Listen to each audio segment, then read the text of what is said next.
সুজয় ঘোষের পরিচালনায় কিং ছবিতে মেয়ে সুহানা খানের সঙ্গে স্ক্রিন শেয়ার করবেন শাহরুখ খান।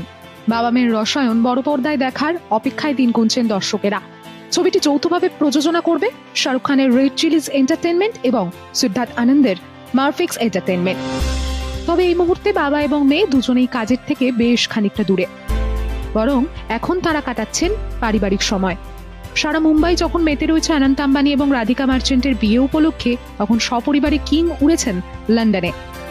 সম্প্রতি সুহানার সঙ্গে ফ্রেমবন্দি হয়েছেন শাহরুখ খান। নিউ ইয়র্কে ঘুরে ঘুরে মেয়ের সঙ্গে শপিং করেছেন কিং। একটি ভাইরাল ছবিতে দেখা যাচ্ছে শাহরুখ এবং সুহানা একটি শপিং ট্রিপ উপভোগ করছেন। মেয়ের শপিং এর বিল মেটাতে দেখা গিয়েছে কিংকে। সুহানা ফ্লোরাল পোশাকে সেজেছেন, কিং এর মাথায় বেসবল ক্যাপ এবং পনিটেল। সারা বিশ্বের কাছে তিনি কিং, কিন্তু এর বাইরেও শাহরুখ একজন আদ্যপান্ত ফ্যামিলি ম্যান। লন্ডনে ছেলে মেয়ের সঙ্গে ক্রিকেট খেলতেও দেখা গিয়েছে তাকে। জল্পনা, কিং ছবির শুটিং এর প্রস্তুতিতেই লন্ডন উড়েছেন শাহরুখ এবং তার পরিবার।